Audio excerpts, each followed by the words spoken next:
The following program is a Town of Colonie television production of the William K. Sanford Town Library.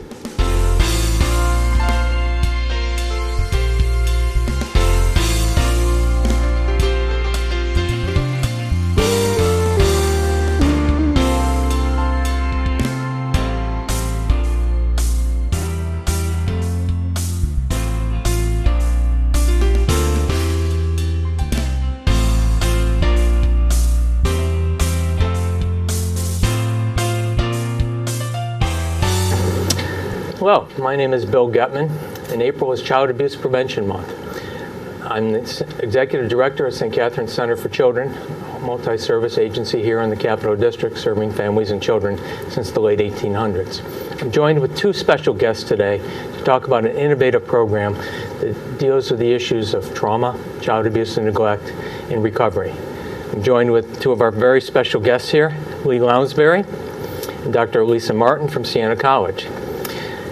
Child Abuse Prevention Month occurs every year in April. Last year, over 600,000 children were abused and neglected across the United States. In New York State, there's 130,000 allegations of abuse and neglect every single year. As a result of abuse and neglect and trauma, local social service districts often have to remove a child from his or her home and place them with a residential care provider for treatment, therapy, and service. St. Catherine's Center runs a complex human service agency for the Capital District, and we serve 2,000 individuals per year. In one of our facilities, the Copson facility, a 25-bed program located in Albany, we serve boys and girls who have been traumatized, abused, and neglected. Recognizing their trauma and recognizing the need to help them heal, we've implemented a new program called the Mrs. Doubtfire program.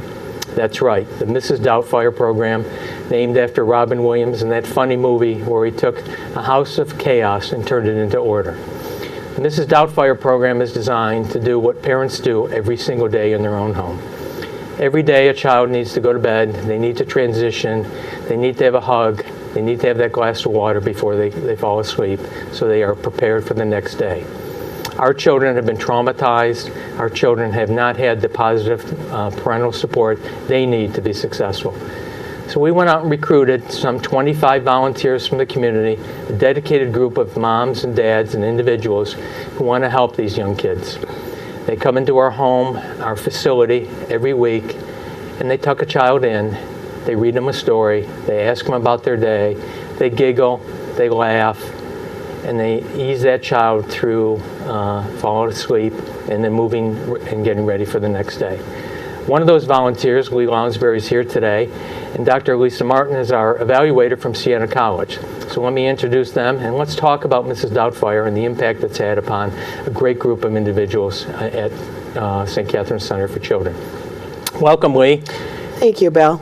Lee is a professional social worker. She has worked for the state of New York as well as a caseworker. Most recently, she was named the Executive Director of Welfare Research Inc., a well-known public policy group here in the Capital District. Lee, sitting next to you is Dr. Elisa Martin. Elisa is a social work professor at Siena and has been kind enough to evaluate our program.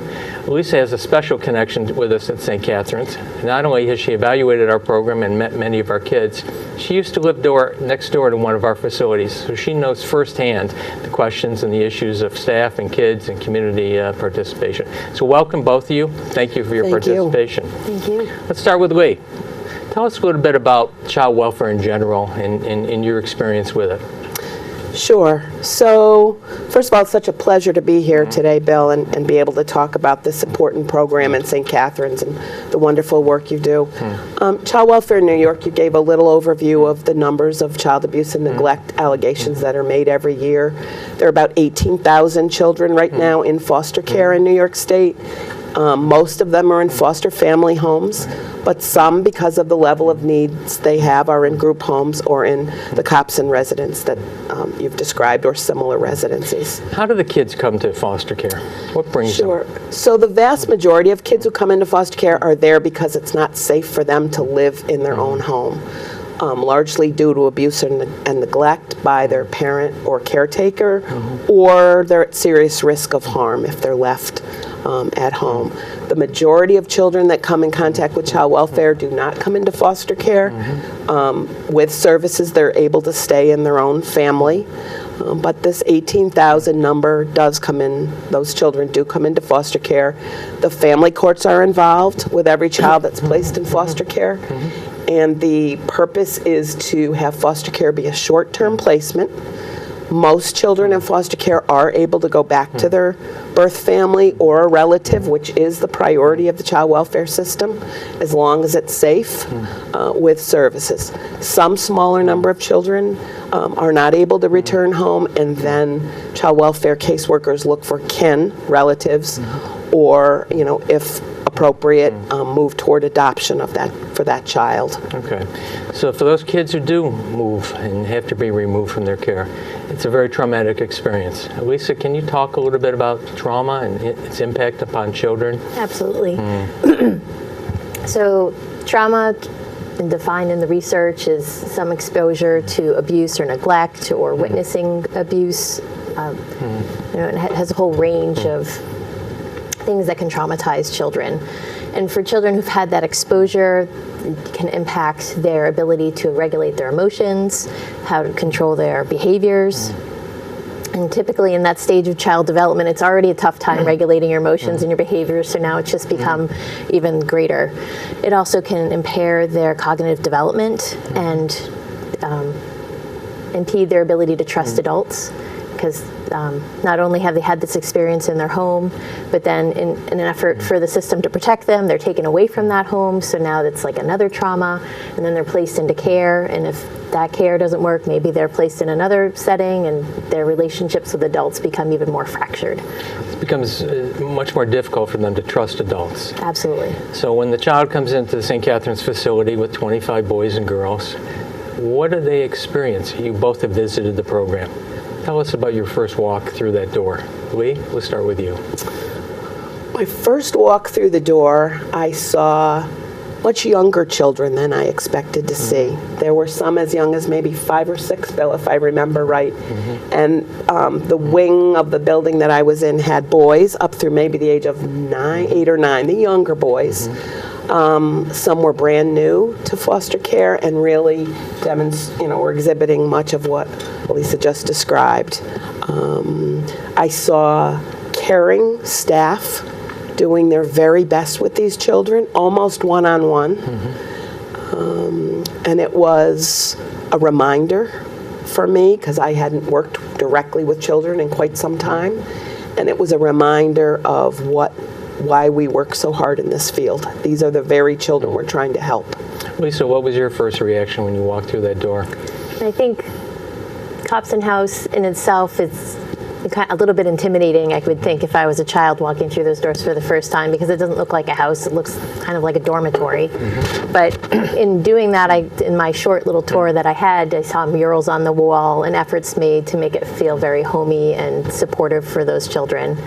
And then meeting the children, when I got to interview them, looking at kids who are just interested and curious, and could be any other child out on the street, but they have this unfortunate background that makes some aspects of relating to others more challenging for them. Right. Lee, you met a very interesting young person when you were enrolled or engaged in the Mrs. Doubtfire. So when you were approached, what did you think? Well, when I first met the child, he was very hesitant, kept his distance. He didn't trust, did he? He didn't trust at all, and why should he? Many of the children there, as you well know, have experienced severe physical, sexual abuse, other kinds of trauma that Elisa's described. And I saw a mix of children who kept their distance and children who immediately ran to strangers and hugged them. And neither one is really where 7- and 8-year-old children who haven't been traumatized tend to be. So I saw the whole continuum. The young boy I volunteered with, and still do, really kept his distance. He would sit on his bed about where you are, Bill, and I would sit in my chair, and there was clearly an unspoken wall there. Don't, just keep your distance. Why should he trust me? There is no reason in the world for him to trust me when some of the very adults who were responsible for his care didn't take such good care of him. So the first time you came, you met them, and he sat in his bed, and you sat in your chair and kind of stared at each other a little bit, and you did your best to engage him, and after half an hour you went home, right? Came back the next week, right? Came back, kept coming back, and that's the key. Show up, keep your promise, and we would read. So we would pick out a book together, and turns out he was at least as good a reader as me, and probably better. But at first he just sat there very quietly, and I would read. Sometimes he would hide under his bed, and I would just keep reading. And I would try to say, oh, look at this picture. I can't find the kitten in this picture.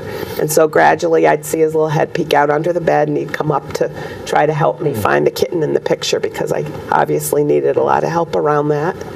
We're going to come back to your little boy in a minute. Yep. Elisa, you were kind enough to evaluate this program. I want to come back to kids in a minute, but talk a little bit about the research you did and the interviews you did with our staff and our kids and our volunteers.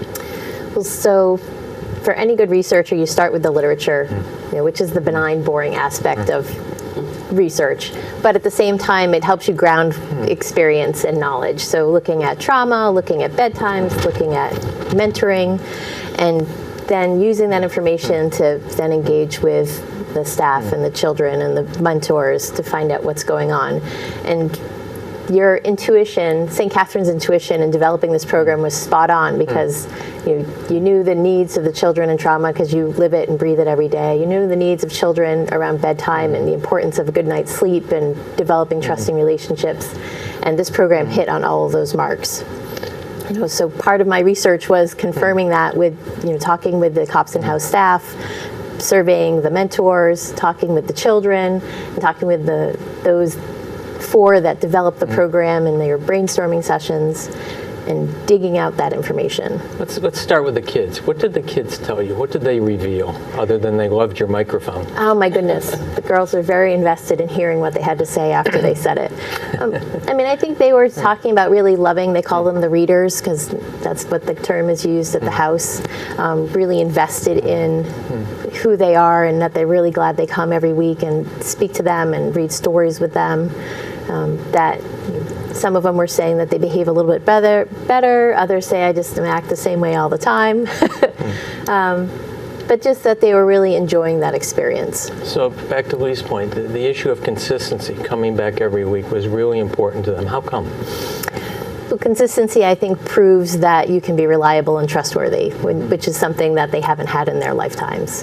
And I think Lee's story speaks to that fact that they're not going to trust right away. And other mentors also had similar stories of the child being very standoffish, and then there was one time that the reader came and the child kind of blew up and was yelling and wasn't very nice. And the reader still came back the next week, and that next week that reader came back, that child was completely different, willing to engage with them. It's like they passed the test, so to speak. And that was that challenge that child put out there to say, can I really trust you? In not so many words, but in actions. And that mentor demonstrated, yes, you can trust me, I'm still coming back. And from there, the relationship blossomed. What were some of the activities? This sounds like common sense, reading to a child, putting them to bed. What's the big deal? What were some of the other activities that the readers... So reading was kind of prominent, but then some of them had games. But I think another prominent one was just talking and just checking in, having that conversation, showing that you cared and were interested in how their day went. And then just being really creative and letting the child lead the way. Some children weren't so much into reading. They wanted to play checkers or do some puzzles or whatever it may be. What did the staff, we mentioned the staff and they were caring, but taking care of 25 kids is kind of a challenge. What was the staff reaction to people coming into their house? So staff were a little nervous at first because they are dealing with children who have some tough emotional and behavioral needs, and were worried what people's impressions would be of them as they tried to take care of those children when they were on the higher edge of crisis. But the mentors that came were very impressed with the staff, saw them as very caring and dedicated. And the staff then saw this opportunity of a mentor coming in and taking one child and spending time with them, giving them an ability to watch over the other ones in a more deep and caring, respectful way. And especially some that have maybe more energy or higher demands for attention. When that child was engaged by the mentor, kind of let the whole rest of the children in that group relax a little bit and let them have a more meaningful relationship. So they found it very beneficial. So it was a win-win-win. Lee, you had a deep relationship with your young man. Can you talk about, after the first few weeks, it got stronger and stronger, and take us down that journey of what happened next? Sure, and something Lisa said just struck me about him. I felt like I had passed his test when I was sitting there reading. He stopped hiding under his bed. He'd sit on the bed. And one day I'm reading, and I felt a little foot on my leg. It was his foot, of course. And he was literally, in my mind, he was literally tiptoeing back into trusting an adult. I just kept reading. I was like, oh, okay, Wow. this is important. I knew it was a big moment, but my gut said just keep on reading. And then gradually over time, the foot became a leg, and he never acted out like some kids. He was more of a withdrawn kind of boy, waiting to see if I was for real and if I could be trusted. But then that relationship grew stronger and stronger, and this young man left Copson House and moved to the group home. What happened then? Once he was in the group home, we had all the permissions in place from his county and the agency and my background check, which is all critically important for me to be able to take him out in the community. So we started by going to McDonald's or the diner, but he didn't want to go to diners anymore because it was full of old people like me. And we just gradually, he would come to my house with my family. He met my family. I have 2 adult children. He spent holidays with us. Never interfering with his visits to his birth family. Those are the priority, but they were at a distance physically, geographically. So when he came to our house, we would just hang out. That's what he liked to do, to be in a home, hang out, play video games. We went to lacrosse practice. He joined a lacrosse team. He taught me to play lacrosse. Okay. And a striking moment was when I was frustrated with myself not being able to catch the lacrosse ball. He looked right at me. He goes, "Lee, believe in yourself." And it was, I teared right up. It was a powerful moment. Lisa, this example from Lee is just one. Some 18 kids that participated in this. What can the system, what can the child welfare community learn from this engagement? I think one piece that you and your team had brought up as a concern when you first developed this program was the attachment issue. And here we are taking children who have a difficult time attaching to adults, bringing new adults into their life that, the chances of them having this great long-term relationship, are not guaranteed. But I think in teaching them that there's normal attachment and departure, and then I'm losing the gist of your question. So what was it again, Bill, please? Kids in child welfare, they don't stay forever. We can't keep them forever, as we know. So they go home, or they go back to their kinship, or their grandfather, grandmother, aunt, uncle. This whole, from a systems perspective, we want to talk about trust. We want to build their resilience. We want to deal with their trauma. What can we learn from something as simple as tossing a lacrosse ball or walking down to Stewart's for ice cream? I think from a systems perspective, we can't be afraid of having them build relationships with people outside of the system, pulling in those volunteers and mentors, and can't shut it down because, well, it's not going to be permanent, so why do we even try? So I think that piece would be very key in this instance, that even those short-term 6-week relationships that children know is only going to last that time still has meaning and power in that relationship and how you develop it. So let's talk about some of the other readers. Lee is a professional social worker. She's caring. She's in the field. Who were some of the other readers? We had some well-educated readers, retired. I think one was a retired medical doctor, school teacher, people that didn't have advanced degrees. So just a range of folks, mostly on the older side that either have adult children or have grandchildren. And though I think there was one exception of one younger woman, but she got pulled in by her mom, if I think I remember your story correctly. Which I think also speaks to the research of folks who have had children and have raised them, are in a different place and can come build these relationships in a meaningful way with children. As you interviewed them, what were some of their reactions to the children, to the program, to their kind of awareness of child welfare all of a sudden? Well, you've definitely developed a great following because they all love St. Catherine's and the work that you do with those children. And I think it expanded many of them in their belief and understanding of children who have experienced trauma. I mean, some recognizing, being more sensitive overall, going, I don't know what trauma anybody has experienced. I need to respect that and pay attention to it. And then I think looking to that children who have experienced trauma can developing loving, kind relationships with others. So I think that aspect is really important. And just also, a lot of the mentors spoke about talking to their friends about this program and talking to others about the need that's out there for these children. So I think it's definitely a great way to expand people's knowledge and awareness. That's wonderful. So this was targeted for basically younger kids. How do we engage older kids, older adolescent boys and girls in this program? And I'll throw it open to both of you. Lee, how would we engage an older boy or older girl? Yeah, that's a great question. It's probably less about reading at bedtime, right? Because that's not developmentally where a young preteen would be. But find an activity that they love.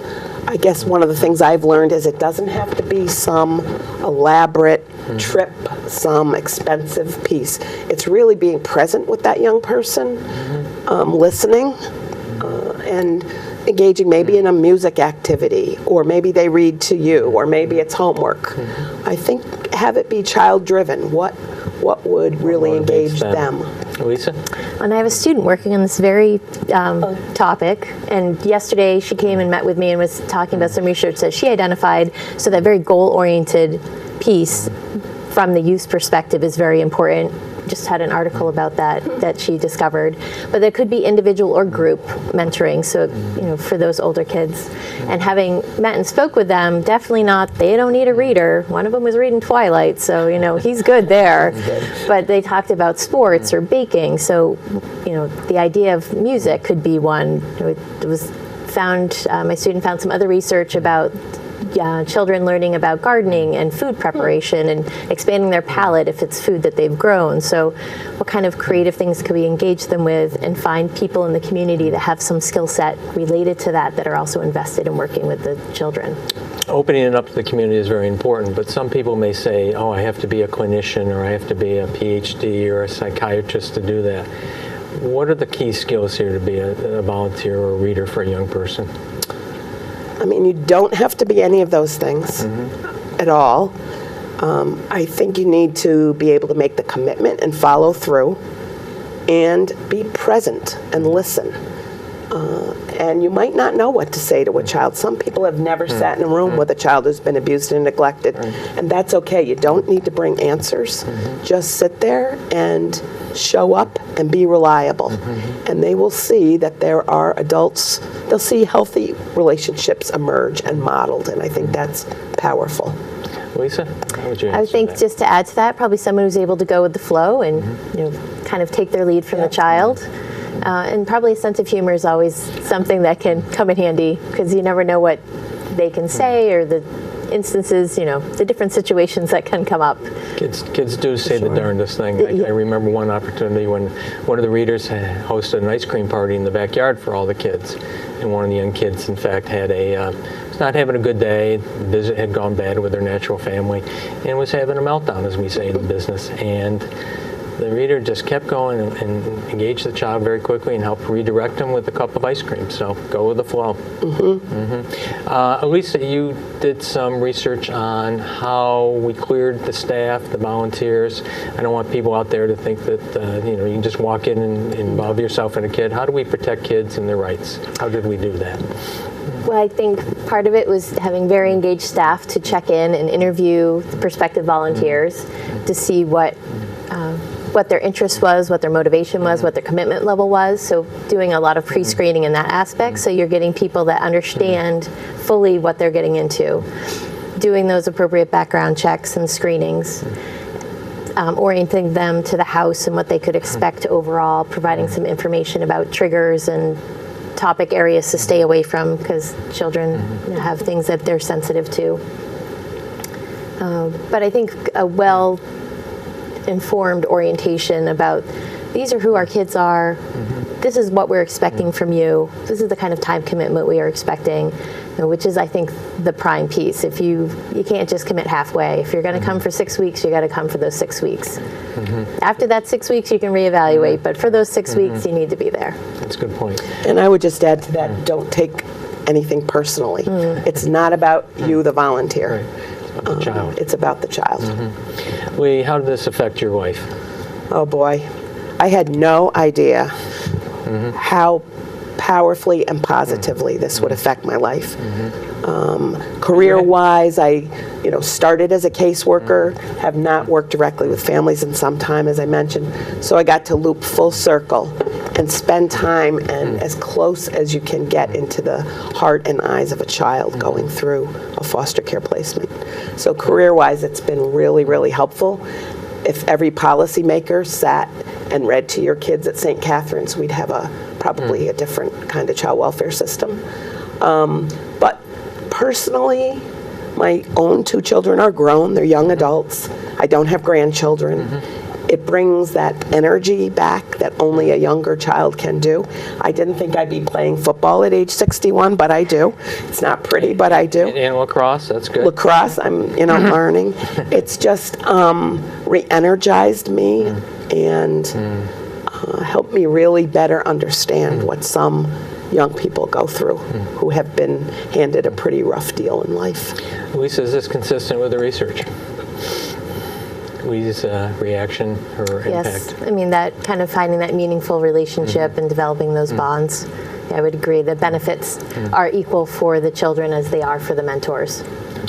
And even if our relationships aren't permanent, and they tend not to be in child welfare, I hope that the respect those children experience through your program and unconditional love, really, eventually, that is probably permanent. Hopefully it's permanently ingrained in them so they feel valuable. They know somewhere along the way people really care deeply for them. That's powerful. That's well said. I can assure you that from our kids' perspective, their faces light up every time a reader opens that front door, because there are readers there, and it doesn't matter if it's a rainy day or a snowy day, that consistent showing up and being present makes a real impact upon the kids' lives and their future. We encourage other readers and other volunteers to contact St. Catherine's. Look at our website and feel free to lean in, get attached to St. Catherine's, and make a difference in children's life. Thank you to Lee Lounsbury, Dr. Lisa Martin. We appreciate your participation here today, but most importantly, we appreciate your commitment to children because they are our future. Thank you.